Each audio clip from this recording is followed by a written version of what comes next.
Beatle records you might have.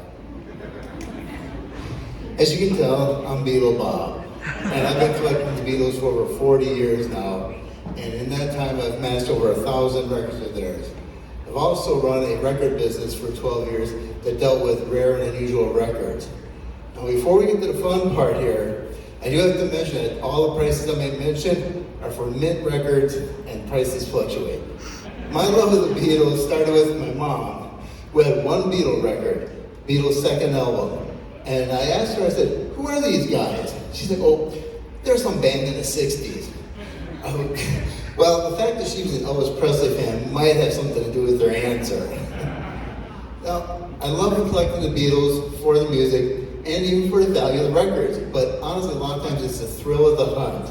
And many other artists actually have rare records too, like Kiss's, their Japan Greatest Hits, Led Zeppelin, where they have the record, the name in blue instead of orange, and our Tennessee's own Dolly Parton.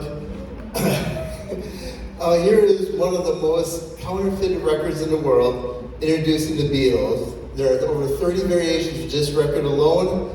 You can see the ones on the left have Ask Me Why, Please Please Me. The ones on the right, Love Me Do, and P.S. I Love You. The difference in values, the left one, both $300, the right one, $1,500. These are known as the blank back and the add back. About $10,000 for that one on the left, about $15,000 on the right, and that one's actually from my personal collection. And again, condition is everything. So how do you tell a fake from a real one? On the left are some real ones, on the right are some fakes. But one thing, George Harrison's shadow's not showing. The picture is oftentimes blurry and pink. It has some kind of a brown border on it. And you can see sometimes the letter is actually missing some of the ink on the fakes. There are many other ways too. Here's some labels. On the left are 2 authentic labels. On the right are 3 fakes. Easiest way to tell is if you see the word the Beatles under the spindle hole, always a fake. On the upper top one, you see it's above it, but there's no green in the actual label. And on the bottom, you see the logo for VJ is about 3 times bigger than it should be. So now this one's easy. If George's head is chopped off, it's a fake. While one of the biggest Beatles records sold, only a couple thousand copies of the record sleeve were made, millions of records. So the sleeve is rare, the record is very common.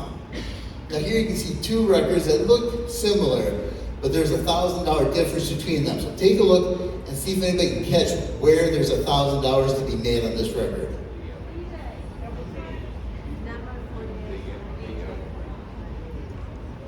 I think I might have heard the answer in a couple. In a second, we'll find out here. You can see I circled it. If you notice that Beatles is spelled with 1 T and not 2 T's, you're smarter than VJ's quality control. Who missed that? So the one on the left, maybe $40, $50 record. One on the right, about $1,200. So, and I can show you just how little a difference can make. Here we see 2 copies of one of the Beatles' most famous records, Sgt. Pepper's, on the right, and then on the left there's one by a guy called UHQR, I guess. But they're both copies of Sgt. Pepper's. This is a case where you can't judge a record by its cover, as we'll soon see. On the back, things look a little more familiar. You may recognize the one on the right. On the left, you can see, oh, they got the front cover, but it's on the back cover. But you can see they got the songs listings. Here they have the lyrics to the songs. So these look a little closer, but still, I don't know if I really trust that one on the left there. It could be a fake. And now you see, here's what actually it is. The one on the left is actually an ultra high quality recording by Mobile Fidelity Labs, very respected industry. And on the right, it's just a standard, it's got a misprint, but it's a standard one. The Sgt. Pepper's, $900 to $1,000, maybe $1,200. Sgt. Pepper's on the right, maybe $100 to $200. All right, guys, remember Sesame Street? One thing doesn't look like the other. One of these records does not belong. The 2 on the left are known as trunk covers.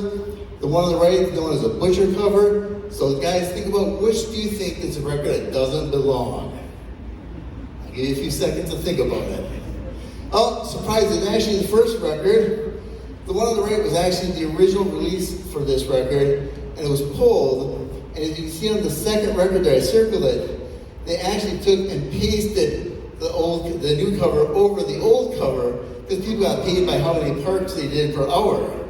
So you can tell that's a much better record. These here both are fakes, and the one on the right actually is so close. I held this in my hand at a convention in Chicago, and if it wasn't for the fact that it says recorder in England, I wouldn't have known that it wasn't a fake butcher. Ones on the left are more common now with people who just want the picture.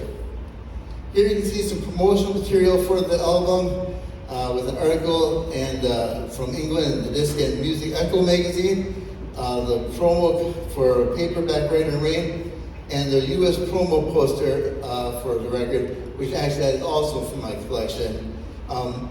Here you can see these actually are some records that I bought right here in Knoxville.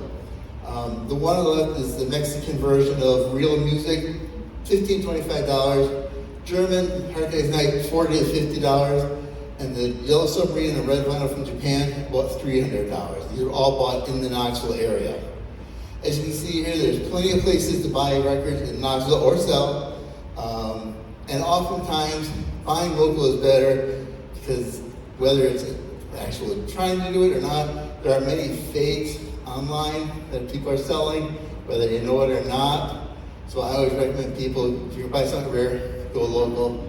And here you can see you can reach me here at Beatles Bob 1968. And one thing I want to say is that as more records, as they're becoming a resurgence, more artists are releasing vinyl and collectible things. So keep your eyes out there and happy record hunting.